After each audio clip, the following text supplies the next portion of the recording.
I'm sorry, what?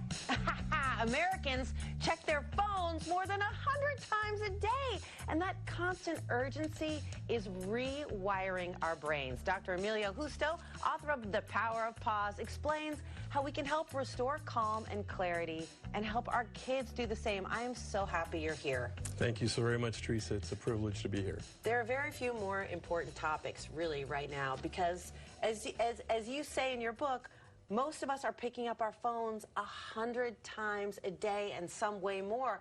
How is that rewiring our brains?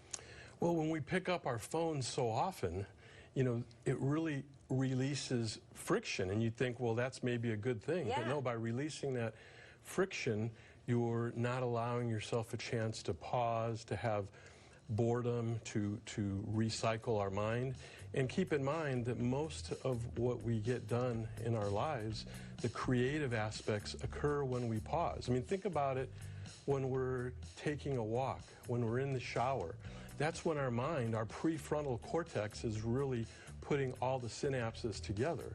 When we're on our phones scrolling, we're getting all these dopamine hits, right? The average is 144 times a day that we check our phone. That's 144 dopamine hits that we're getting, and we're not allowing our brain to really emotionally, neurologically regulate.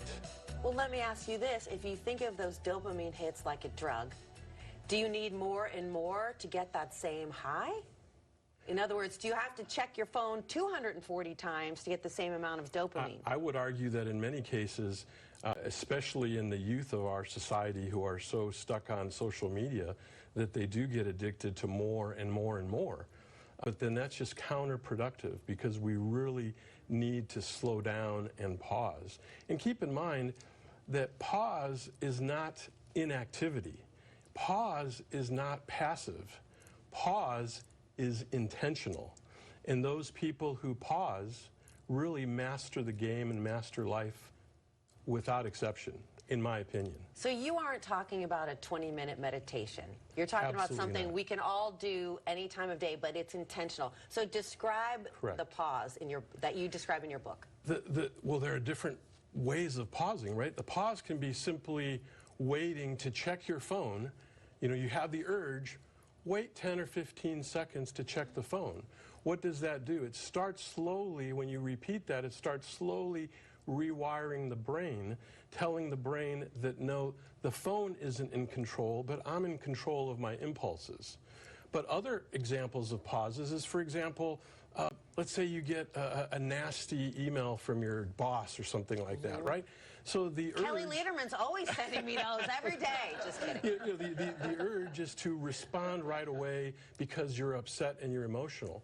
But no, take a break, pause, wait at least 90 seconds, formulate your thoughts, and then respond with a coherent, logical message.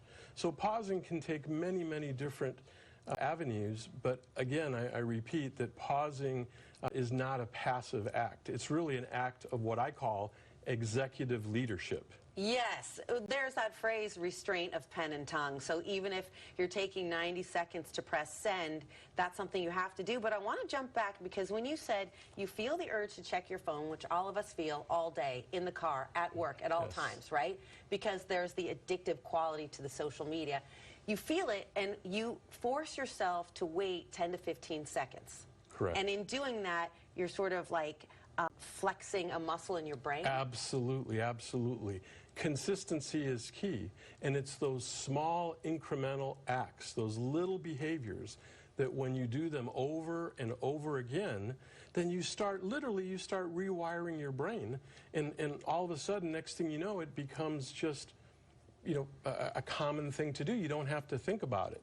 So you can really rewire your brain to reduce the dopamine, so to speak. We only have about a minute left, and I wish we had longer, because I have 2 teenagers, and I feel like I see them scrolling while they're watching the football game, and I feel so sad and scared for them, and I want to help them, but I know I'm afflicted with the same thing. Right, because modeling that pause is key, because, you know, I have 3 young kids as well, 2 teenagers, one that's 21, and I've been guilty of this as well. It is a very challenging thing, what I'm talking about. I don't pretend to make it sound like it's easy. but modeling that behavior is the best thing. You know, and for example, one thing I'm sure you've dealt with your teenagers is that you're at dinner, and what are they doing? They're looking through their phone at dinner.